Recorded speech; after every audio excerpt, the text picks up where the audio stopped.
E tusa o le whaotasi il whaluatasi ti a, na whaamatia I sa Lamana le totoe o sa Nifae. A o lafi ai, na faamae'a ma faasaoina Moronae faamaumau Tagata na whaielon tamau Mamona.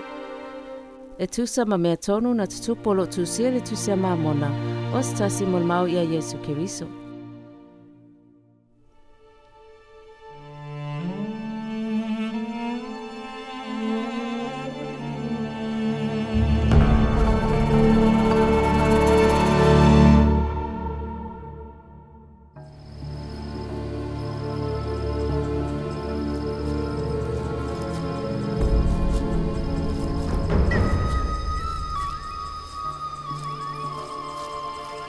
Ina umawahele tawatele man matautie kumora. Fauta o sa Nifae o ena sosola atu laueleele saute. Sa Alii e sa Lamana. Sa ia o ina faamae'a I lato uma.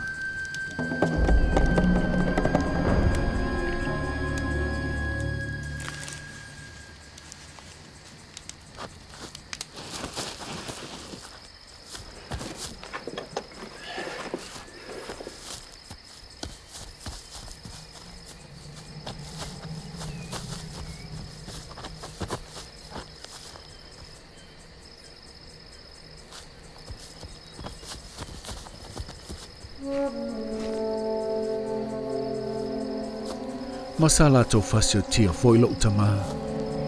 Ma o totoe na o aulava e tusi le tala noa o le faamatianga o Tagata.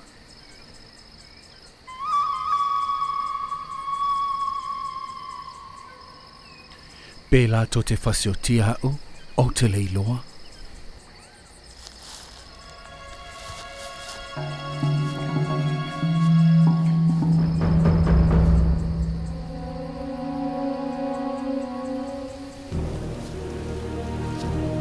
Ona ole ata vale bea fa moe nga fa babau le Alii.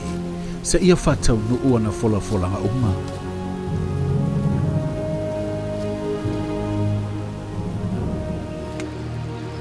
Ona e au mai ai fafo mai le lolangi nei fea ngainga ma perofetanga na tusia I le ao le Alii. E o mai e peisia I o se tasi o lo o tautala mai I e o mauti. Ua faaali mai le Alii a te au mea te tele ma le o fofongia e whatatau I mea wa lata ono mai ma I nā aso le ao o mai ai nei mea I a te Autu. O te tautala atu I a te Autu e pei o tau whatasi mai le temi nei. Ai tau te leo iai. Ai whaahuta ua faaali mai Autu I a te au e Iesu Keriso ma ua o iloa Autu mea o whai.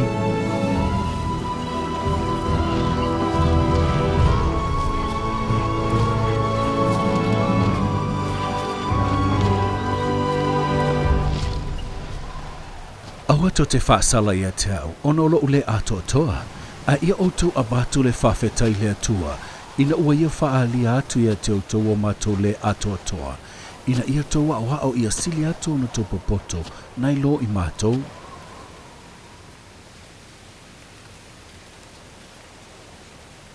Ele I faamae'a, ma au te le faailoa atu lo Tagata I sa Lamana, ona lato te fasiotia Tagata o Nifae e le faafitia le Keriso.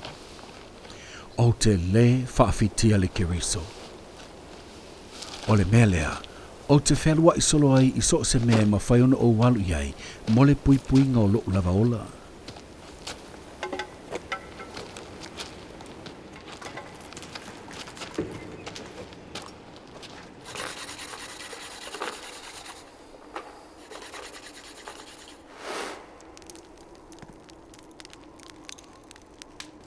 O te tusia tune ia uso o sa Lamana.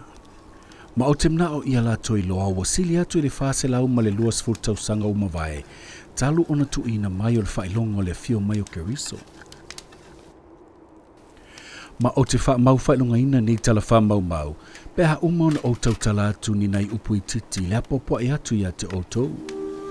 Whaauta o te apopo e atu ia tutou, peha o tau faitauina ni mea, Pe a whai atu sai ma le whina poto le atua ia Autu faitauina, ia Autu mana tua le lofa muti vale tele o le i whanaunga tangata, mai le fuafuanga a tabu se ia o le taimi o le Autu mauai nei mea, ma mana tunatua ia Autu loto.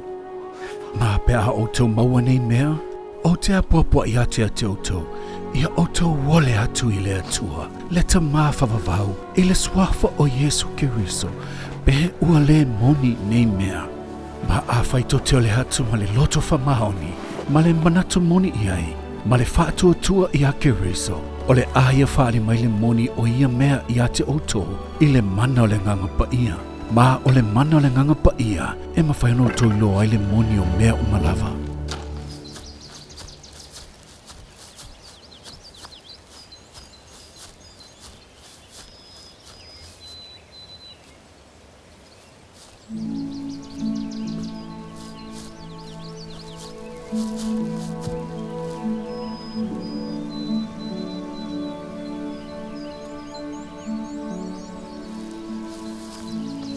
O le mea lea, aua to te ena le mana o le atua. Aua e ngalue o ia e tusa ma le whātuatua le whanaunga tangata. E to tusa i le so, matai au, e o le whaavavau. Ma o le a faaali atu e le atua i a te Autu, ua moni mea ua o tusia. O mai i a Keriso, ma faatotoina i a te ia, ma faafiti i a Autu lava mai ne umai le whaale atua. Alofa i le atua mo Autu manatu atoa, ma faufau ma le malo si atoa. Ona olona alofa tunoa e mawhailu tō ato toa i a Keriso. O le mea leo, o le nei tusi o se oto tonga o le tala faamae'a o le nuu o Nifae, ma sa Lamana foi. Ua tusi mo sa Lamana o se vaenga o totoe o la ingo Isaraelu. A toa foi matangata iutaia manu ese, ua tusi e tula fono, ma ile anganga o valoaga ma faaliliuina.